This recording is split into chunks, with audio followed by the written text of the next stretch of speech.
1. Capítulo 100. A santidade dos votos. A breve, mas terrível história de Ananias e Safira foi traçada pela pena da inspiração para benefício de todos quantos professam ser seguidores de Cristo. Essa importante lição não tem penetrado suficientemente no espírito de nosso povo. Seria proveitoso para todos considerarem refletidamente a natureza da séria ofensa pela qual esses culpados foram postos como exemplo. Essa assinalada demonstração da justiça retribuidora de Deus é terrível e deve levar todos a temerem e tremerem de repetir pecados que trouxeram tal punição. O egoísmo, eis o grande pecado que deformara o caráter desse culpado casal. Juntamente com outros, Ananias e sua esposa Safira haviam tido o privilégio de ouvir o evangelho pregado pelos apóstolos. O poder de Deus apoiava a palavra falada, apoderando-se de todos os presentes profunda convicção. A enternecedora influência da graça de Deus tivera sobre o coração deles o efeito de libertá-los do seu apego egoísta às posses terrenas. Enquanto se achavam sob a direta influência do Espírito de Deus, fizeram o voto de dar ao Senhor certas terras. Ao dissipar-se, porém, essa influência celeste, a impressão era menos forte, e eles começaram a duvidar e a recuar do cumprimento do voto que haviam feito. Pensaram que haviam sido muito precipitados e queriam reconsiderar o assunto. Abriu-se assim uma porta pela qual Satanás entrou imediatamente, tomando-lhes posse da mente. Esse caso deve ser uma advertência a todos para que se guardem da primeira aproximação de Satanás. Primeiro foi nutrida a cobiça, depois envergonhados de que os irmãos soubessem que sua alma egoísta tinha má vontade de dar aquilo que haviam solenemente consagrado e prometido a Deus, foi praticado o engano. Consideraram o assunto juntos e decidiram deliberadamente reter parte do preço da herdade. Quando convictos de sua falsidade, o castigo deles foi morte instantânea. Sabiam que o Senhor a quem haviam defraudado havia-os achado, pois Pedro disse: "Por que encheu Satanás o teu coração, para que mentisses ao Espírito Santo e retivesses parte do preço da herdade? Guardando-a, não ficava para ti? E vendida, não estava em teu poder? Por que formaste este desígnio em teu coração? Não mentiste aos homens, mas a Deus." Atos 5, versos 13 e 4. Era necessário um exemplo especial a fim de guardar a jovem igreja de ficar desmoralizada, pois seu número crescia rapidamente. Era assim dar a todos os que professavam a Cristo naquele tempo e a todos os que houvessem de professar-lhe o nome posteriormente a advertência de que Deus exige fidelidade no cumprimento dos votos. Não obstante esse assinalado castigo do engano e da mentira, no entanto, os mesmos pecados têm sido muitas vezes repetidos na igreja cristã e se acham largamente disseminados em nossos dias. Foi-me mostrado que Deus deu esse exemplo como advertência a todos os que fossem tentados a proceder semelhantemente. O egoísmo e a fraude são diariamente praticados na igreja no reter de Deus aquilo que ele reclama, roubando-o assim e entravando suas disposições para difundir a luz e o conhecimento da verdade pela extensão e largura da terra. Manter a obra de Deus. Em seus sábios planos, Deus fez com que o progresso de sua obra fosse dependente dos esforços pessoais de seu povo e de suas ofertas voluntárias. Aceitando a cooperação do homem no grande plano da salvação, conferiu-lhe insígne honra. O pastor não pode pregar a menos que seja enviado. A obra de comunicar a luz não depende unicamente do pastor. Toda pessoa, ao tornar-se membro da igreja, compromete-se a ser representante de Cristo mediante o viver a verdade que professa. Os seguidores de Cristo devem levar avante a obra que ele lhes deixou a fazer quando ascendeu ao céu. Importa que se apoiem às instituições que são instrumentos de Deus no promover sua obra na terra. Devem-se construir igrejas, estabelecer escolas e aparelhar as casas editoras com os meios necessários à realização de uma grande obra na publicação da verdade a ser propagada por todas as partes do mundo. Essas instituições são ordenadas por Deus e devem ser mantidas com dízimos e ofertas liberais. À medida que a obra se dilata, necessitar-se-ão de meios para que ela avance em todos os seus ramos. Os que se converteram à verdade e se fizeram participantes de sua graça podem tornar-se coobreiros de Cristo mediante sacrifícios e ofertas a ele feitos voluntariamente. E quando os membros da igreja desejam em seu coração que não haja mais pedidos de meios, estão na realidade dizendo que ficam satisfeitos com a falta de progresso da causa de Deus. O caso de Jacó. E Jacó votou um voto dizendo: se Deus for comigo e me guardar nesta viagem que faço, e me der pão para comer e vestidos para vestir, e eu em paz tornar a casa de meu pai, o Senhor será o meu Deus, e esta pedra que tenho posto por coluna será a casa de Deus, e tudo quanto me deres certamente te darei o dízimo. Gênesis 28, versos 20 a 22. As circunstâncias que moveram Jacó a fazer este voto ao Senhor eram idênticas às que levam homens e mulheres a fazerem votos a Deus em nossos dias. Por meio de uma ação pecaminosa, obtivera a bênção que ele sabia lhe fora prometida pela firme palavra de Deus. Assim fazendo manifestar a grande falta de fé no poder de Deus para realizar seus desígnios, por mais desanimadoras que fossem as aparências no momento. Em vez de colocar-se na posição que ambicionara, viu-se obrigado a fugir para salvar a vida da ira de Esaú. Levando consigo apenas um cajado, devia atravessar centenas de quilômetros por uma região deserta. Desfaleceu-lhe o ânimo e sentiu-se tomado de remorsos e timidez, buscando evitar os homens a fim de que o irmão irado não lhe viesse a descobrir a pista. Não possuía a paz de Deus a confortá-lo, pois atormentava-o a ideia de haver perdido a proteção divina. Vai declinando o segundo dia de sua jornada. Jacó sente-se fatigado, com fome, sem lar e julga-se desamparado por Deus.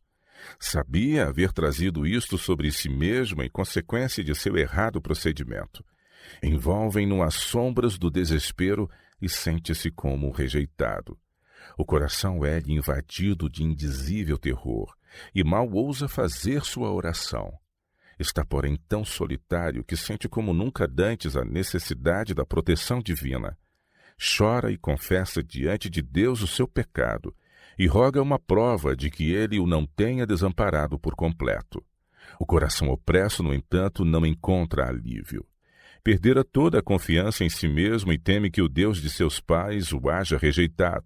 Mas Deus, o misericordioso Deus, se compadece daquele homem desolado, tomado de dor, que faz das pedras seu travesseiro e não tem por cobertura senão a abóboda celeste. Numa visão da noite viu ele uma escada mística, cuja base descansava na terra e cujo topo tocava o céu para além das estrelas. Anjos mensageiros subiam e desciam por essa escada de brilho refulgente, indicando-lhe o meio de comunicação entre a terra e o céu. E aos seus ouvidos chega uma voz que lhe renova a promessa de misericórdia e proteção e de bênçãos futuras. Quando Jacó despertou desse sonho, disse: na verdade o Senhor está neste lugar, e eu não o sabia. Gênesis 28, 16.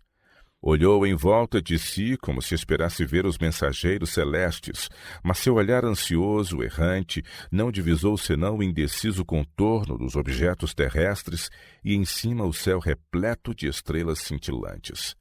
A escada e os luminosos mensageiros haviam desaparecido, e só com a imaginação podia ele ver a gloriosa majestade do alto. Jacó ficou tomado de respeito diante do profundo silêncio da noite e sentiu a vívida impressão de que se achava na imediata presença de Deus. O coração encheu-se-lhe de gratidão por não haver sido destruído. Não pôde mais conciliar o sono aquela noite. Um profundo e fervoroso reconhecimento, impregnado de santa alegria, invadiu-lhe a alma. Então levantou-se Jacó pela manhã de madrugada e tomou a pedra que tinha posto por sua cabeceira e a pôs por coluna, e derramou azeite em cima dela. Gênesis 28, 18. E ali fez ele seu voto solene a Deus. A manutenção do voto. Jacó fez seu voto enquanto se achava refrigerado pelos orvalhos da graça e revigorado pela presença e afirmação da promessa de Deus. Após haver se dissipado a glória divina, teve tentações como os homens de nossos tempos. Foi, no entanto, fiel ao voto que fizera e não abrigou pensamentos quanto à possibilidade de ser libertado do que prometera. Poderia haver raciocinado em grande parte, como fazem hoje os homens, que aquela revelação fora apenas um sonho, que ele estava indevidamente emocionado quando fizera o voto e que, portanto, não era necessário guardá-lo, mas assim não fez. Longos foram os anos transcorridos até que Jacó ousasse volver a seu país. Ao fazê-lo, porém, desempenhou-se fielmente de sua dívida para com o Senhor. Tornara-se rico e grande soma de seus bens passou ao tesouro de Deus. Muitos falham hoje no ponto em que Jacó teve êxito. Aqueles a quem Deus tem dado mais, têm mais forte inclinação de reter o que possuem, visto deverem dar importância proporcional a seus bens. Jacó deu o dízimo de tudo quanto possuía, e depois calculou o dízimo que usara e deu ao Senhor o benefício daquilo que estivera usando para o seu próprio proveito durante o tempo em que estivera em terra pagã e não pudera pagar seu voto. Isto representava uma grande soma, no entanto, ele não hesitou. O que votara ao Senhor não considerava como seu, mas do Senhor. Segundo Deus havia prosperado. Segundo a importância concedida, será a soma requerida. Quanto maior o capital confiado, tanto maior a dádiva que Deus requer que lhe seja devolvida. Caso um cristão possua 10 ou 20 mil dólares, os direitos de Deus sobre ele são imperativos no sentido de dar não somente a proporção relativa ao sistema dizimal, mas de apresentar-lhe as ofertas pelo pecado e as ofertas de gratidão. A dispensação levítica se caracterizava notadamente pela santificação da propriedade. Quando falamos do dízimo como uma norma de contribuição dos judeus para fins religiosos, não falamos com compreensão.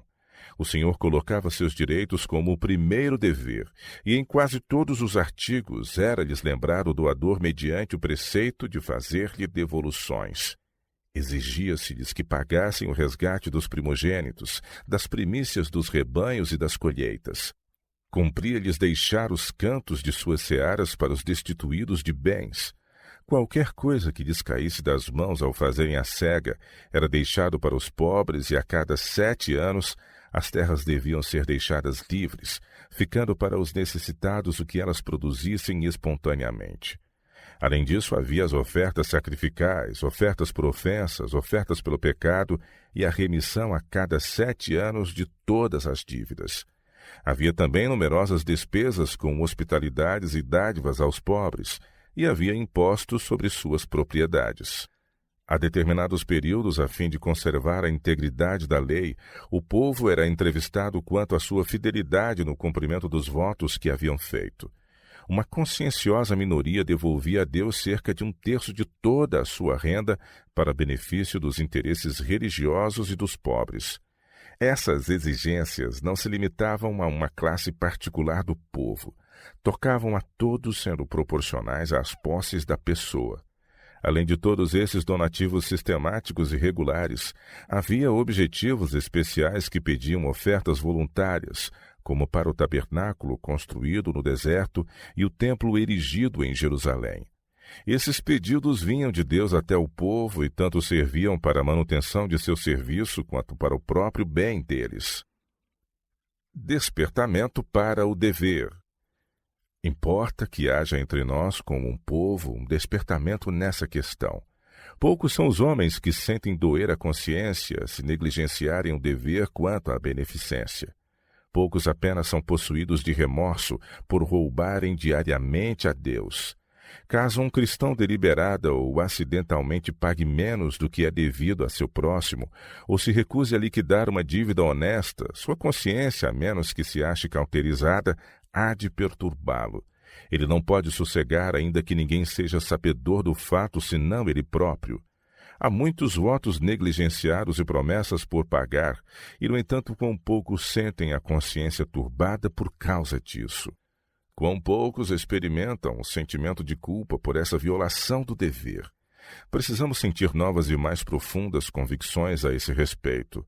A consciência precisa ser despertada e examinar-se o assunto com diligente atenção, pois no último dia ter-se-á de prestar contas a Deus e seus direitos serão apurados. As responsabilidades do comerciante cristão, seja grande ou pequeno seu capital, estarão em exata proporção aos dons por ele recebidos de Deus. O engano das riquezas tem arruinado a milhares e dezenas de milhares. Esses ricos se esquecem de que são mordomos e que se aproxima rapidamente o dia em que lhes será dito: dá contas da tua mordomia. Lucas 16, verso 2. Como nos é mostrado pela parábola dos talentos, todo homem é responsável pelo sábio emprego dos dons que lhe foram concedidos. O pobre homem da parábola, por ter o dom menor, sentiu ser menor a responsabilidade e não pôs em uso o talento que lhe fora confiado, portanto foi lançado nas trevas exteriores. Disse Cristo: quão dificilmente entrarão no reino de Deus os que têm riquezas. Marcos 10, 23. E os discípulos pasmaram de sua doutrina. Quando um pastor que tem trabalhado com êxito no ganhar almas para Jesus Cristo abandona sua sagrada obra a fim de adquirir lucro temporal, é chamado apóstata e será responsável diante de Deus pelos talentos que aplicou mal. Quando homens de negócios, fazendeiros, mecânicos, comerciantes, advogados, etc., tornam-se membros da igreja, passam a ser servos de Cristo. E, embora seus talentos sejam inteiramente diversos, a responsabilidade que lhes cabe de promover a obra de Deus mediante o esforço pessoal e com seus meios não é inferior à do pastor. O ai que cairá sobre o pastor, caso ele não pregue o evangelho, cairá sobre o comerciante tão seguramente como sobre o pastor, se ele, com seus diversos talentos, não for um cooperador de Cristo em produzir os mesmos resultados. Ao ser isto acentuado individualmente, alguns dirão: duro é esse discurso, no entanto, é verdadeiro, se bem que de contínuo contrariado pela prática de pessoas que professam ser seguidoras de Cristo. A igualdade da doação sistemática. Deus proveu pão para seu povo no deserto mediante um milagre de misericórdia, e poderia haver provido tudo quanto era necessário para a cerimônia religiosa. Não o fez, porém, porque em sua infinita sabedoria viu que a disciplina moral de seu povo dependia de eles cooperarem com ele, cada um fazendo alguma coisa. Enquanto a verdade for progressiva, vigoram sobre os homens as reivindicações de Deus no que respeita a dar daquilo que ele lhes concedeu para esse fim. Deus, o Criador do homem, instituindo o plano da doação sistemática, fez com que a obra pesasse igualmente sobre todos, segundo as diversas aptidões que possuem. Cada um tem de decidir suas próprias contribuições, sendo deixado na liberdade de dar segundo se propôs em seu coração. Existem, porém, pessoas culpadas do mesmo pecado de Ananias e Safira, pensando que se eles retêm uma parte daquilo que Deus lhe requer no sistema do dízimo, os irmãos nunca o virão a saber. Isto pensou o culpado casal cujo exemplo nos é dado como advertência. Nesse caso, Deus prova que ele sonda o coração. Os motivos e desígnios do homem não se lhe podem encobrir. Ele deixou perpétua a advertência aos cristãos de todas as épocas, a fim de estarem alerta contra o pecado a que o coração humano está sempre inclinado. Embora não sejam notadas hoje as demonstrações do desagrado de Deus às repetições do pecado de Ananias e Safira, o mesmo pecado é tão odioso aos olhos de Deus como então, e será com a mesma certeza cobrado do transgressor no dia do juízo, e muitos sentirão a maldição de Deus mesmo nesta vida.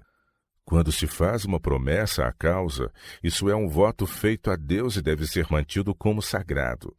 À vista de Deus não é nada menos que sacrilégio aproveitar-nos para o próprio uso daquilo que foi uma vez votado para promover sua sagrada obra. A santidade dos compromissos.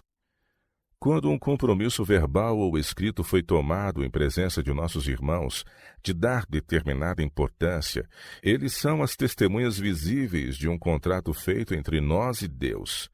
A promessa não foi feita ao homem, mas a Deus, e é como uma nota escrita dada a um próximo. Nenhuma letra legal é mais obrigatória para um cristão quanto ao pagamento do dinheiro do que uma promessa feita ao Senhor. As pessoas que assim se comprometem com os seus semelhantes não pensam em geral em pedir libertação dos compromissos. Um voto feito a Deus, doador de todas as dádivas, é ainda da maior importância. Então, por que havemos nós de buscar ser dispensados de nossos votos a Deus? Considerará o homem seu voto menos obrigatório pelo fato de ser feito ao Senhor? Porque esse voto não será levado a juízo nos tribunais de justiça. É ele menos válido? Há de um homem que professa estar salvo pelo sangue do infinito sacrifício de Jesus Cristo roubar a Deus? Não são seus votos e suas ações pesados nas balanças da justiça, nas cortes celestes? Cada um de nós tem um caso pendente no tribunal do céu. Há de a direção de nossa vida contrabalançar as provas que nos são contrárias? O caso de Ananias e Safira foi do mais agravante caráter. Guardando parte do preço, mentiram ao Espírito Santo. Da mesma maneira, pesam culpas sobre todo indivíduo proporcionalmente às ofensas dessa natureza. Quando o coração dos homens é abrandado pela presença do Espírito de Deus, eles são mais susceptíveis às impressões do Espírito Santo e tomam resoluções no sentido de negar ao próprio eu e sacrificar-se pela causa de Deus. É quando a luz divina ilumina o mais íntimo do espírito com clareza e poder incomuns que os sentimentos do homem natural são vencidos, que o egoísmo perde sua força sobre o coração e despertam-se desejos de imitar o modelo Jesus Cristo no exercer beneficência e abnegação. A disposição do homem naturalmente egoísta torna-se assim bondosa e compassiva para com os pecadores perdidos, e ele faz um voto solene a Deus, como fizeram Abraão e Jacó. Nessas ocasiões acham-se presentes anjos celestes. O amor para com Deus e as almas triunfa sobre o egoísmo e sobre o amor do mundo. Isso especialmente quando o pregador, no Espírito e poder de Deus, apresenta o plano da redenção, estabelecido pela majestade do céu no sacrifício da cruz. Podemos ver pelos textos seguintes como o Senhor considera a questão dos votos. E falou Moisés aos cabeças das tribos dos filhos de Israel, dizendo: Esta é a palavra que o Senhor tem ordenado.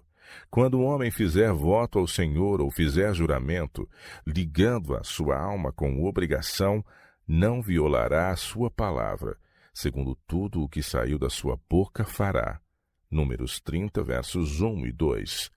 Não consintas que a tua boca faça pecar a tua carne, nem digas diante do anjo que foi erro, por que razão se iraria Deus contra a tua voz, de sorte que destruísse a obra de tuas mãos. Eclesiastes 5, verso 6. Entrarei em tua casa com holocaustos, pagar-te-ei os meus votos que haviam pronunciado os meus lábios, e dissera a minha boca quando eu estava na angústia. Salmo 66, versos 13 e 14. Laço é para o homem dizer precipitadamente: é santo, e feitos os votos, então inquirir. Provérbios 20, 25. Quando votares algum voto ao Senhor teu Deus, não tardarás em pagá-lo, porque o Senhor teu Deus certamente o requererá de ti, e em ti haverá pecado. Porém, abstendo-te de votar, não haverá pecado em ti. O que saiu da tua boca guardarás e o farás, mesmo a oferta voluntária, assim como votaste ao Senhor teu Deus e o declaraste pela tua boca. Deuteronômio 23, versos de 21 a 23. Fazei votos e pagai ao Senhor vosso Deus. Tragam presentes os que estão em redor dele, àquele que é tremendo. Salmo 76, verso 11. Mas vós o profanais quando dizeis: a mesa do Senhor é impura, e o seu produto, a sua comida, é desprezível. E dizeis: eis aqui, que canseira! E o lançastes ao desprezo, diz o Senhor dos Exércitos. Vós ofereceis o roubado, e o coxo, e o enfermo, assim fazeis a oferta. Ser-me-á aceito isto de vossa mão? Diz o Senhor. Pois maldito seja o enganador que, tendo animal no seu rebanho, promete e oferece ao Senhor uma coisa vil, porque eu sou o grande rei, diz o Senhor dos Exércitos. O meu nome será tremendo entre as nações. Malaquias capítulo 1, versos de 12 a 14. Quando a Deus fizeres algum voto, não tardes em cumpri-lo, porque não se agrada de tolos. O que votares, paga-o. Melhor é que não votes do que votes e não pagues. Eclesiastes 5, 4 e 5. Deus deu ao homem uma parte em efetuar a salvação de seus semelhantes. Ele pode operar em ligação com Cristo mediante o praticar atos de misericórdia e beneficência.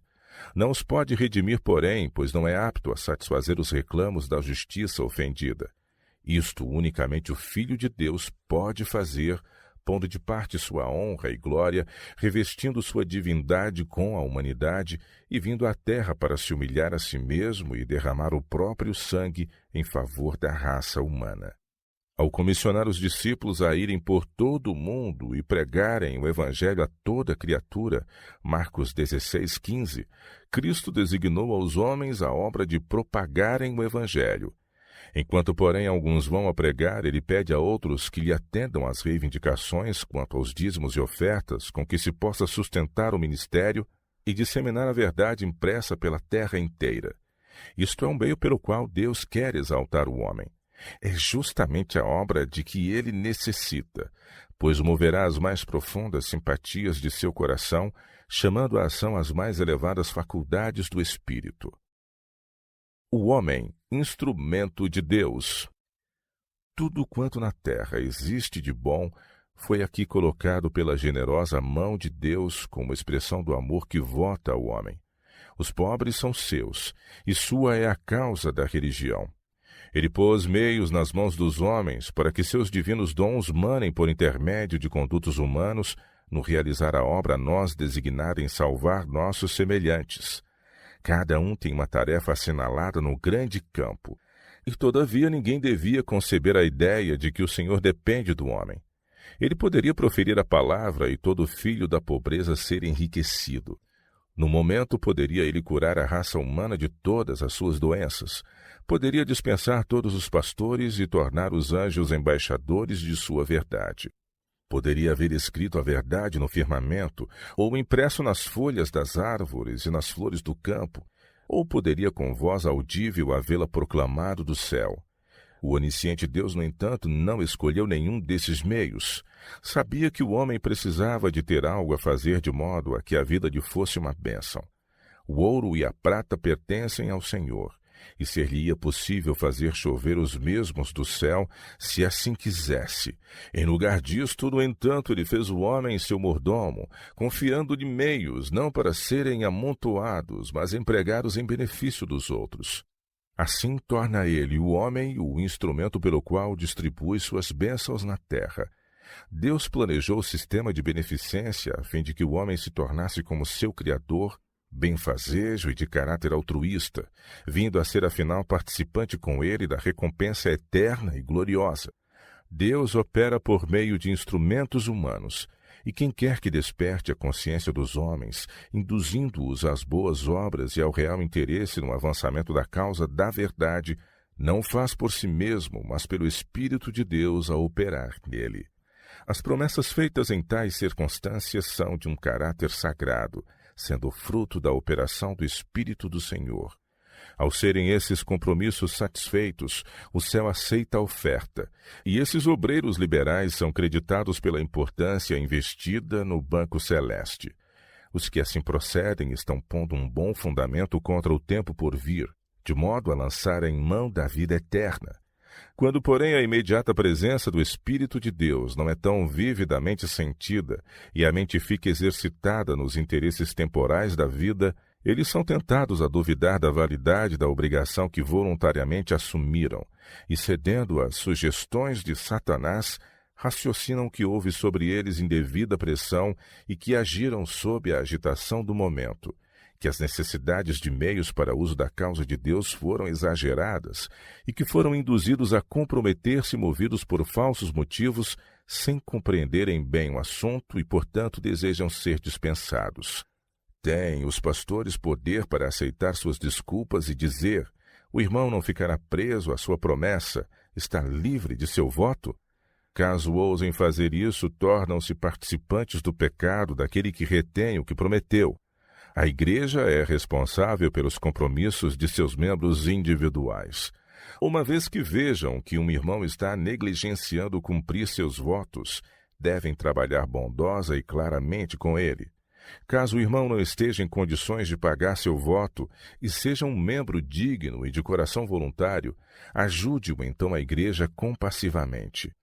Assim poderão transpor a dificuldade e receber eles próprios uma bênção. Deus quer que os membros de sua igreja considerem seus compromissos para com ele tão obrigatórios como as dívidas que tenham no comércio. Que todos passem em revista sua vida passada e vejam se não há quaisquer compromissos por pagar e redimir, os quais foram negligenciados, fazendo então especiais esforços para pagar até o último ceitil. Mateus 5, 26, pois havemos todos de enfrentar e suportar a decisão final de um tribunal, a cuja prova só poderão resistir a integridade e a veracidade. Testemunhos Seletos, volume 1, capítulo 23. Falsas ideias de santificação.